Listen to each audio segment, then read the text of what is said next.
اهلا بحضرتك. دلوقتي السؤال اللي حضرتك اديتنا اجابه عليه من حوالي اسبوعين، لن ندخل في مزايده مع النادي الاهلي ولن ننافس بعضنا بعضا حتى لا يضار اي نادي برقم او الى اخره. النهارده اللاعب اسلام رشدي الجميع قد علم انه قد وقع للنادي الاهلي، او على الاقل كشف طبي وتوجه الزمالك لشرائه. حضرتك اعقب لان انا عندي اسئله كتيره قوي في المنطقه دي. والله مش كان في ناس بتبعت لك زعلانين ان انا بعمل مداخلات؟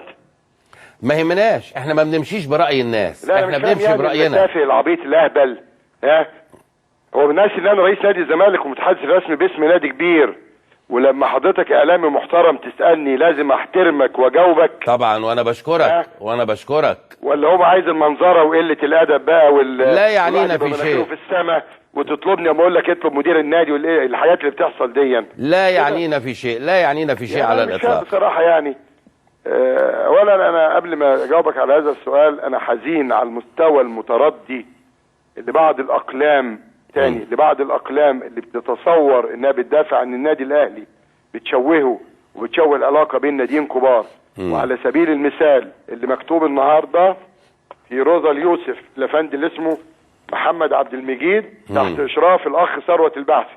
طب انت يا ثروت بتكتب في مجله الاهلي، لما تشتمني في مجله روزا اليوسف انت ومحمد عبد المجيد وتكتبوا اكاذيب، يعني ايه كسف يا اخي؟ والاخ الثاني اللي اسمه علاء عزت اللي في الاهرام الرياضي شاتمني النهارده الصفقات الحرام اللي مرتضى بيعملها. خلاص عايز اقول له عيب، ما انت بتكتب برضه في مجله الاهلي. يا استاذ محمود طاهر اقسم بالله انا لساني لغايه اخر اسوان والله بقول لك لم الولاد دول، لان انا عندي زملكاويه وعندي اعلاميين زملكاويين وعندي صحفيين زملكاويه وعندي جماهير زملكاويه، لكن انا لاخر مره بقول اذا كنتوا عايزين تفسدوا، يعني في واحده اسمها بيسا للاسف ام عضو مجلس اداره، حضرتك خش على الموقع بتاعها ام الاستاذ مروان شوف الشتيمه اللي عماله تشتمها. تمام؟ هو ده النادي الاهلي؟ هو ده النادي الاهلي العريق؟ ده نادي العظماء والزعماء يا جماعه. يا ست بيسا عيب، ده انت ام عضو مجلس اداره، عيب. تاني بقول لك عيب اللي انت كاتباها على الموقع وانا دخلت شفت على موقعك. طب ايه السبب؟ ايه السبب عشان الناس تبقى فاهمه يا مرتضى بيه؟ السبب يا بيه ان انا تاني بقول اهو يا استاذ الفاضل، انا انتخبت رئيسا لجنه الانديه بالاجماع. نعم. النادي الاهلي ما كانش موجود في المنظومه، انا صممت ان النادي الاهلي يرجع ورجع مكان النادي الاسماعيلي. تمام خلاص تمام. ورحبت بالنادي الاهلي لانه المنظومه من غير النادي الاهلي ولا ليها قيمه. شوف بقى قد ايه بقى جميل. النادي الاهلي ده اعتبره هرم من الاهرامات. خلاص انا بقول لك اهو، واللي مش عارف قيمه النادي الاهلي في النادي الاهلي يروح. يا اخي انا رئيس الزمالك بقول لك النادي الاهلي ده هرم من الاهرامات. تمام. لما تيجي النهارده انا اجتمعنا واتعرض مشروع بتاع الغاء الهبوط، انا صوتي يا استاذ مدحت. بالتاني بقول لك لا شريف حبيب اعترض ولا محمد عبد الوهاب ممثل النادي الاهلي اعترض، وهو لو اعترض انا عاوز يطلع دلوقتي يعمل لك مداخله يحلف على مصحف ان هو اعترض وافق ورفع ايده على الغاء الهبوط. ايه المشكله؟ ليه بتشتم كل يوم؟ ما احنا ما فهمناش برضو السيده بيسا شتمت ليه؟ عشان دي حمله معموله. يعني ما فيش وقائع معينه بتتكلم فيها؟ ما فيش وقائع معينه. اصلا مين بيسا دي؟ طيب. انا دخلت الناس في نادي اهلي ليا اصدقاء كتير، دخلت على الموقع لقيتها شتماني. حضرتك بتشتميني ليه؟ ما انا لساني طويل يا بيسا، خلي بالك، وممكن اتكلم ما انزلكيش من بيتك. والارهاب اللي بتعملوه ده ولا شعره من راسي، وخليكم انتوا تشتموا ولا عمال اخد منكم اللعيبه. هو يبقى كده يا استاذ؟ طب احنا عايزين نعرف دلوقتي يا مرتضى بيه. الزمالك حلمت بيها انا خدتها خلاص. الحقيقه الاسماء اللي انا قلتها دي احلام، يعني دي احلام. هل بالفعل كل دول وقعوا اللي انا قلتهم؟ يعني خالد قمر، رضا العزب، دويدار. انا ما اعرفش اسماء، انا اعرف احلام يا استاذ مدحت. تاني بقول اهو، كل اللي حلم بيه جمهور نادي الزمالك وهو نايم انا اشتريته. هم قالوا للولاد ما معهوش فلوس، ربنا كرمني ومعايا الفلوس واشتريت نقدا. خلاص نقدا عدل. طب منين الفلوس دي يا مرتضى بيه؟ جامايكا اللي كان مع اللي بيروح مع عصام الحضري. انا بس عاوز اقول لعصام في واحد دكتور فلكي، انا بحب طبعا ادعبه يعني عشان بحب عصام. طلع بكره الساعه 9 في احدى القنوات مع الاستاذ كرم جبر. خلاص هيقول لعصام مين الراجل اللي بيعمل له السحر بالاسم. طيب خلي بالك الراجل كلمني النهارده، الراجل طالع بكره على الهواء يتكلم بس عشان عصام يتابع، ما يكلمنيش انا، يخش على جامايكا التاني. طيب يعني هل في امكانيه تكون مثلا يعني معاونه من اصدقائك اللي انت قلت قبل كده هيتعاونوا معاك من الخليج مثلا؟ انا ما بغلطش يا استاذ مدحت. نعم. استاذ محمود طاهر رئيس نادي الاهلي المحترم، تمام. جماهيره بالملايين، واللي شايف ان جماهيره مش كده يبقى ما بيشوفش اعمى. تمام. بيقول لك اسمعوا، بطولاته، تاريخه، رؤسائه، مرتجي، صالح سليم، يا بيدة النادي الاهلي تاريخ حركه وطنيه في مصر. نعم. خلاص. حضرتك بقى هتخش معايا في مشتمه؟ لا ده انا لساني طويل. طيب بعرف اجيب القرار. طب انا عايز اروح منك تاني وانا اسف. انا خلي حضرتك تكمل. استاذ محمود طاهر، اتفضل من فضلك. اتفضل. الولاد اللي بيشتموني في النهارده على عزت ده بيكتب عندك في المجله. خلاص، هو ما عايز يعني يشتم ويطول لسانه في مجلتك. عايز اسالك سؤال يا مرتضى بيه، انت بتهتم قوي بالحاجات دي اوفر؟ بهتم ليه؟ اوفر والله العظيم ما ليها تاثير، والله ما ليها تاثير. هقول لك بهتم ليه، هقول لك بهتم ليه. اتفضل. احنا مش فاتحين محلات بقاله لا انا ولا محمود طاهر. نعم. احنا مسؤولين عن انديه كبيره فيها جماهير بالملايين. نعم. بيبدا من رئيس الجمهوريه وواحد بيشم كله. تمام. تمام. في بني ادم مثقف وفي جاهل لما يقرا ان رئيس النادي الزمالك بيتشتم، انت مش كده بتعمل فتنه؟ لما يقرا ان رئيس النادي الاهلي بيتشتم، مش كده بتعمل فتنه؟ صحيح. فانا بقول لك اهو، الفتنه اشد من القتل يا محمود. لما يكون واحد بيكتب يجاملك، لكن تبقى عضو مجلس اداره عامله موقع وبتشتم، يا ست بيه عيب. طيب عيب يا استاذ مدحت. حضرتك قلت مش هتخش في اي صفقه داخل فيها النادي الاهلي. تمام. دخلت في صفقه اسلام رشدي. طيب اسال اولا، انا عندي لجنه تعاقدات هي المسؤوله عن التعاقدات. تمام. خلاص. تمام. انا راجل بمضي، واخد بالك، بعد ما بيتفقوا. اسال اسلام رشدي قعد مع مين الاول. اوكي. لو قعد مع النادي الاهلي الاول هقول له تعظيم سلام. بس كشف طبي في الاهلي. يا سلام. هو داخل الكليه الحربيه. يا استاذ الفاضل. يا بص. انا راجل ملتزم بكلمتي. اتفضل. لو اسلام رشدي يا اخ علاء صادق ويا اخ محمد ابراهيم يا صديقي العزيز، يا اللي بقالي اسبوع ما شفتكش عندي في المكتب، لو اسلام ده قعد مع النادي الاهلي الاول يبقى انا راجل غلطان. ده راجل قعد مع نادي الزمالك وعرفوا انه قعد مع الزمالك. تمام. وهم دخلوا في الصفقه. الكلام اللي بيقولوا على يعني الصفقه اسلام صفقته بدات مع الزمالك. نعم. الصفقه بتاعت اسلام بدات مع الزمالك. يا فندم. قول تاني اساله. لو انا بكذب انا ما اعرفش هم طبعا خدوه ولا لا، لان انا عندي حاجات اهم من ده بكتير. تمام. لكن انا بقول اهو، عايز تعرف عندي اهم ايه؟ عندي هم مصر. ان انا راجل اسمه المشير السيسي عايزه ينجح وعايز الشعب ينزل، وبلف في كل حته عشان الراجل ده الملايين اللي شرفونا في العالم العربي واوروبا وامريكا، عايز اشوفكم يا مصريين تنزلوا اليومين دول. عندنا ده الاهم من علاء صادق وعبد الصادق والكلام ده بقى، وانبي ومش انبي ويروح يلف على الناس والكلام ده. احنا عندنا يعني دماغنا بتوجعنا. لكن بقول اهو تاني، انا قلت عندك انا مستعد اروح النادي الاهلي، ازور النادي الاهلي وابارك لمحمود طاهر ومجلس ادارته لو دعاني. مش قلت الكلام ده عندك؟ هو قال لك اتفضل يا مرتضى بيان، والله هروح له بعدها بساعه. انما هو عايز يعمل مشكله. لا خالص. هو بس انا اتصور ان هو مازال بيلم اموره داخل النادي، اتصور هذا. واحنا في النهايه ما يهمناش زي ما حضرتك قلت، وانت راجل عملت شغل كبير جدا في لجنه الانديه، يهمنا ان احنا نهدي الاوضاع. كلمه بقى في والله العظيم اقسم بالله العظيم بالظبط كده. ما في بيني وبين اي حد في النادي الاهلي اي يا بيه. انا بص تاني، انا كنت ناس اقول لك ان انا محامي اكرامي. خلاص. ناس اقول لك ان الخطيب يعني اي ازمه كان بيجي عندي ما عنديش مشكله مع حد. نعم. النادي الاهلي ده بقول لك تاني، اللي مش شايف النادي الاهلي انه نادي كبير وعريق يبقى عينه دي مقفوله. تمام. انا بقول اهو يا جماعه، انتوا بقى اللي حسوا قيمه النادي الاهلي مش انا. انتوا تصرفوا تصرفات ليه بالنادي الاهلي لما رئيس نادي الزمالك اللي هو زي الاهلي بالظبط، النادي الكبير العريق طبعا يقول لك يا مجلس اداره الاهلي انا مستعد اجي ازورك علشان ابارك لك، المفروض بعدها ب5 دقايق تم مداخله تقول لي اتفضل. نعم. انا مش غلطان، انا ما غلطتش فيك. وبعدين انا مختلف يا بيه معاك في وجهات النظر. حضرتك بتقول انك انت ضد الغاء الهبوط. تمام. انا صوت يا فندم، انا صوت. يا استاذ الفاضل اقسم بالقران الكريم وحياه المصحف وحياه المصحف النادي الاهلي في الاجتماع وافق على الغاء الهبوط. طب عايز اسالك سؤال في المنطقه دي يا مرتضى بيه، رايك الشخصي لو قرار زي ده مصيري، هل كنت، انا عايز رايك انت الشخصي وانا عارف ان حضرتك راجل يعني ليك رايك اللي من جواك، هل كنت تفضل انكم لما حضرتك انت عرضت دلوقتي انه ما يبقاش فيه هبوط السنه دي، هل الاصح ان اللي قاعد على الكرسي ده سواء كان عضو مجلس او نائب رئيس مجلس او حتى رئيس مجلس اداره، الصح انه كان يرجع لمجلسه ويعود في الجلسه التاليه ليصوت، ولا يصوت من عندياته هو، خصوصا ان ما كانش فيه قبل كده ما يسمى بجدول اعمال ان احنا هنناقش مساله الهبوط عشان يرجع فيها لمجلسه؟ طب كلامك محترم ومهم جدا. اتفضل. استاذ مدحت، احنا خدنا قرار بإلغاء الهبوط بالإجماع. طيب خلاص؟ تمام. المحضر بعد 10 ايام اجتمعنا عشان نصدق على بند. ايوه. بنحضر بقول لهم البند الاولاني. احنا اتفقنا الجلسه اللي فاتت على كذا. اللي موافق، المتحفظ، اللي عايز يلغي. كويس. تمام؟ كويس. النادي الاهلي خد 10 ايام.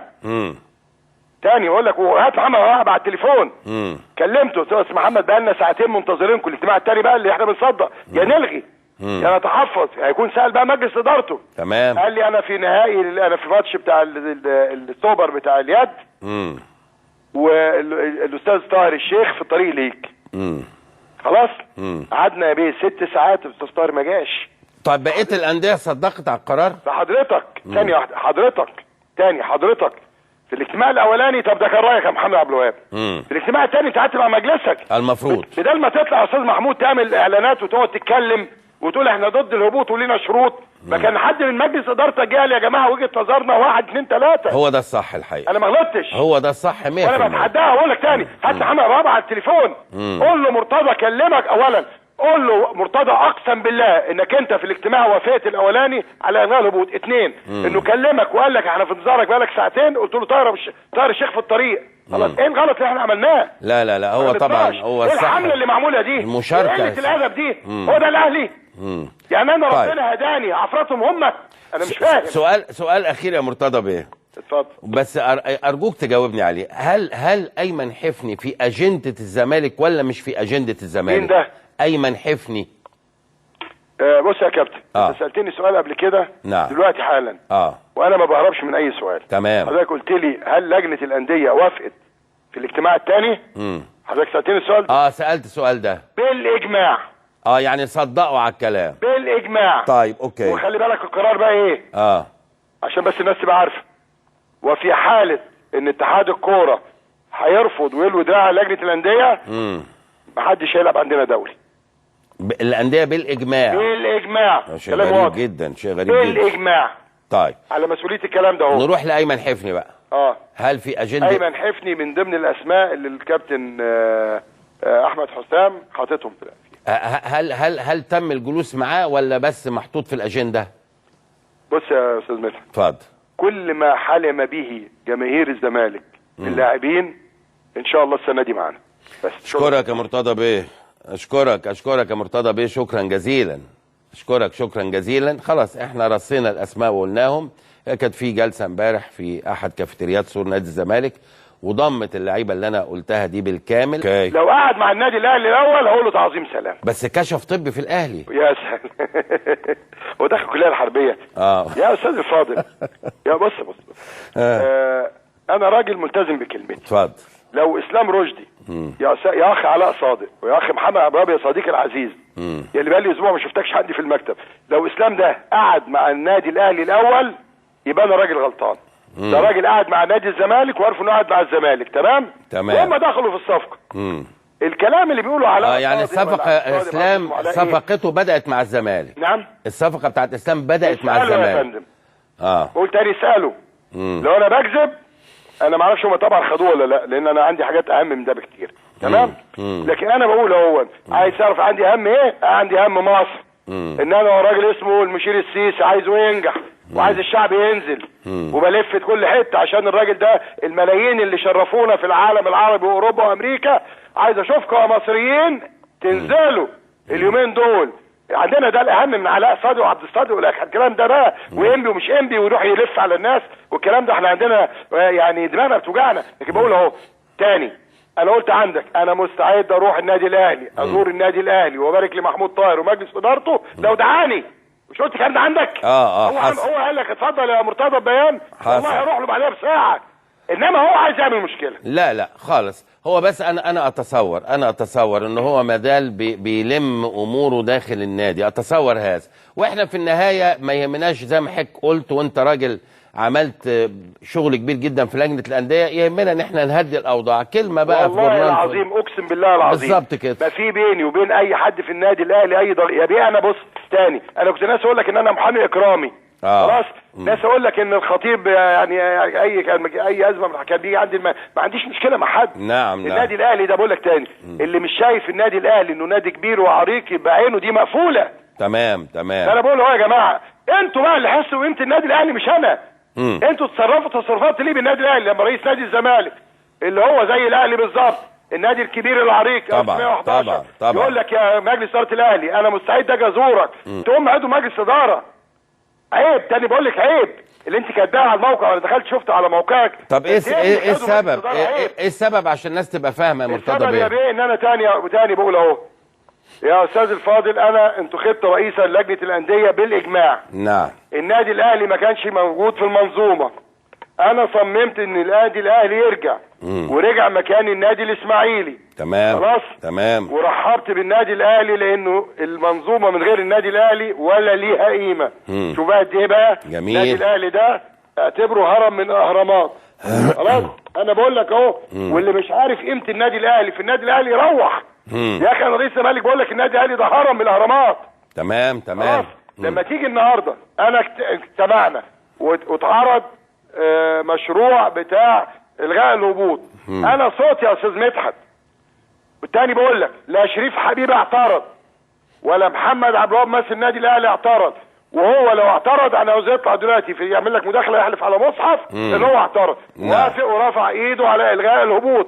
ايه المشكله؟ ليه بتشتم كل يوم؟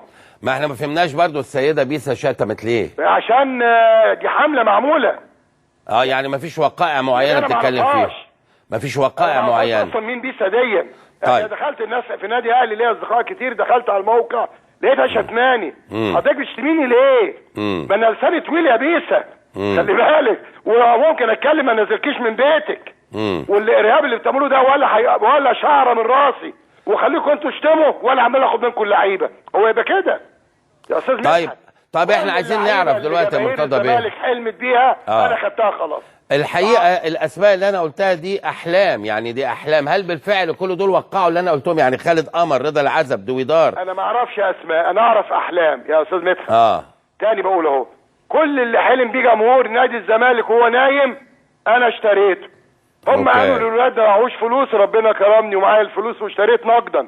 خلاص نقدا عدا. طب منين الفلوس دي يا مرتضى بيه؟ جامايكا اللي كان مع اللي بيروح مع عصام الحضري. انا بس عاوز اقول لعصام في واحد دكتور فلكي، انا بحب طبعا ادعبه يعني عشان بحب عصام. طالع بكره الساعه 9 في احدى القنوات مع الاستاذ كرم جبر. خلاص هيقول لعصام مين الراجل اللي بيعمل له السحر بالاسم. طيب ماشي. خلي بالك الراجل كلمني النهارده، الراجل طالع بكره على الهواء يتكلم بس عشان عصام يتابع، ما يكلمنيش انا، يخش على جامايكا الثاني. طيب يعني هل في امكانيه تكون مثلا يعني معاونه من اصدقائك اللي انت قلت قبل كده هيتعاونوا معاك من الخليج مثلا؟ انا ما بغلطش يا استاذ مدحت. نعم. استاذ محمود طاهر رئيس نادي الاهلي المحترم. تمام. جماهيره بالملايين، واللي شايف ان جماهيره مش كده يبقى ما بيشوفش اعمى. تمام. يقول لك اسمعوا بطولاته، تاريخه، رؤسائه، مرتجي، صالح سليم. يا بيه النادي الاهلي تاريخ حركه وطنيه في مصر. نعم. خلاص. حضرتك بقى هتخش معايا في مشتمه؟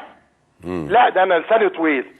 طيب بعرف اجيب القرار. طب انا عايز اروح منك تاني وانا اسف. انا خلي حضرتك تكمل. استاذ محمود طاهر اتفضل من فضلك. اتفضل. الولاد اللي بيشتموني في النهارده على عزت ده بيكتب عندك في المجله. خلاص هو ما عايز يعني يشتم ويطول لسانه في مجلتك. عايز اسالك سؤال يا مرتضى بيه، انت بتهتم قوي بالحاجات دي اوفر. بهتم ليه؟ اوفر والله العظيم ما ليها تاثير، والله ما ليها تاثير. اقول لك بهتم ليه، اقول لك بهتم ليه. اتفضل. احنا مش فاتحين محلات بقاله لا انا ولا محمود طاهر. نعم. احنا مسؤولين عن انديه كبيره فيها جماهير بالملايين. نعم. بيبدا من رئيس الجمهوريه وواحد بيشم كله. تمام. تمام. في بني ادم مثقف وفي جاهل. لما يقرا ان رئيس النادي الزمالك بيتشتم انت مش كده بتعمل فتنه؟ لما يرى ان رئيس النادي الاهلي بيتشتم مش كده بتعمل فتنه؟ صحيح. فانا بقول لك اهو الفتنه اشد من القتل يا محمود. لما يكون واحد بيكتب يجاملك، لكن تبقى عضو مجلس اداره عامله موقع وبتشتم يا ست بيه، عيب. طيب عيب يا استاذ مدحت. حضرتك قلت مش هتخش في اي صفقه داخل فيها النادي الاهلي. تمام. دخلت في صفقه اسلام رشدي. طيب اسال اولا، انا عندي لجنه تعاقدات هي المسؤوله عن التعاقدات. تمام. خلاص. تمام. انا راجل بمضي، واخد بالك، بعد ما بيتفقوا. اسال اسلام رشدي قعد مع مين الاول. أوكي. علشان ابارك لك المفروض بعدها ب5 دقايق تم مداخله تقول لي اتفضل. نعم. انا مش غلطان، انا ما غلطتش فيك. وبعدين انا مختلف يا بيه معاك في وجهات النظر. حضرتك بتقول انك انت ضد الغاء الهبوط. تمام. انا صوت يا فندم، انا صوت. يا استاذ الفاضل اقسم بالقران الكريم وحياه المصحف وحياه المصحف النادي الاهلي في الاجتماع وافق على الغاء الهبوط. طب عايز اسالك سؤال في المنطقه دي يا مرتضى بيه، رايك الشخصي لو قرار زي ده مصيري، هل كنت، انا عايز رايك انت الشخصي وانا عارف ان حضرتك راجل يعني ليك رايك اللي من جواك، هل كنت تفضل انكم لما حضرتك انت عرضت دلوقتي انه ما يبقاش فيه هبوط السنه دي، هل الاصح ان اللي قاعد على الكرسي ده سواء كان عضو مجلس او نائب رئيس مجلس او حتى رئيس مجلس اداره، الصح انه كان يرجع لمجلسه ويعود في الجلسه التاليه ليصوت، ولا يصوت من عندياته هو، خصوصا ان ما كانش فيه قبل كده ما يسمى بجدول اعمال ان احنا هنناقش مساله الهبوط عشان يرجع فيها لمجلسه؟ طب كلامك محترم ومهم جدا. اتفضل. استاذ مدحت، احنا خدنا قرار بالغاء الهبوط بالاجماع. طيب خلاص. تمام. المحضر بعد 10 ايام اجتمعنا عشان نصدق على بند. ايوه. بنحضر بقول لهم البند الاولاني. احنا اتفقنا الجلسه اللي فاتت على كذا. اللي موافق، المتحفظ، اللي عايز يلغي. كويس. تمام. كويس. النادي الاهلي خد 10 ايام. تاني اقول لك، وهات محمد وهاب على التليفون.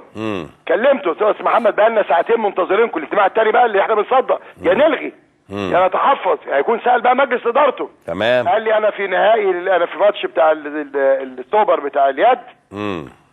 والاستاذ طاهر الشيخ في الطريق ليك. خلاص. قعدنا يا بيه 6 ساعات الاستاذ طاهر ما جاش. طب بقيه الانديه صدقت على القرار؟ فحضرتك ثانيه واحده، حضرتك في الاجتماع الاولاني، طب ده كان رايك يا محمد عبد الوهاب. في الاجتماع الثاني انت قعدت مع مجلسك المفروض، بدل ما تطلع يا استاذ محمود تعمل اعلانات وتقعد تتكلم وتقول احنا ضد الهبوط ولينا شروط، ما كان حد من مجلس ادارتك قال يا جماعه وجهه نظرنا 1 2 3. هو ده الصح الحقيقه. انا ما غلطتش. هو ده الصح 100%. وانا بتحداها واقول لك تاني، هات محمد رابع. اهلا بحضرتك. دلوقتي السؤال اللي حضرتك اديتنا اجابه عليه من حوالي اسبوعين، لن ندخل في مزايده مع النادي الاهلي ولن ننافس بعضنا بعضا حتى لا يضار اي نادي برقم او الى اخره. النهارده اللاعب اسلام رشدي الجميع قد علم انه قد وقع للنادي الاهلي، او على الاقل كشف طبي وتوجه الزمالك لشرائه. حضرتك اعقب لان انا عندي اسئله كتيره قوي في المنطقه دي. والله مش كان في ناس بتبعت لك زعلانين ان انا بعمل مداخلات؟ ما يهمناش، احنا ما بنمشيش براي الناس، لا احنا بنمشي براينا. التافه العبيط الاهبل هو الناس اللي انا رئيس نادي الزمالك ومتحدث رسمي باسم نادي كبير، ولما حضرتك اعلامي محترم تسالني لازم احترمك واجاوبك. طبعا وانا بشكرك. ولا هو عايز المنظره وقله الادب بقى لا يعنينا في شيء في السماء وتطلبني اقول لك اطلب مدير النادي والحاجات اللي بتحصل دي. لا يعنينا في شيء، على الاطلاق بصراحه يعني. اولا انا قبل ما اجاوبك على هذا السؤال، انا حزين على المستوى المتردي اللي بعض الاقلام اللي بتتصور انها بتدافع عن النادي الاهلي بتشوهه وبتشوه العلاقه بين ناديين كبار. وعلى سبيل المثال اللي مكتوب النهارده في روزا اليوسف الافندي اللي اسمه محمد عبد المجيد تحت اشراف الاخ ثروت البحثي. طب انت يا ثروت بتكتب في مجله الاهلي، لما تشتمني في مجله روزا اليوسف انت ومحمد عبد المجيد وتكتبوا اكاذيب، يعني كسف يا اخي. والاخ الثاني اللي اسمه علاء عزت اللي في الاهرام الرياضي شاتمني النهارده الصفقات الحرام اللي مرتضى بيعملها. خلاص. عايز اقول له عيب، ما انت بتكتب برضه في مجله الاهلي. يا استاذ محمود طاهر اقسم بالله انا لساني لغايه اخر اسوان والله.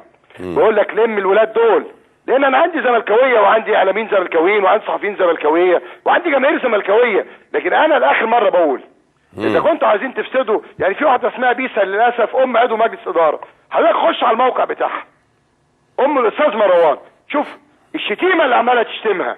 تمام، هو ده النادي الاهلي؟ هو ده النادي الاهلي العريق؟ ده نادي العظماء والزعماء يا جماعه. يا ست بيسا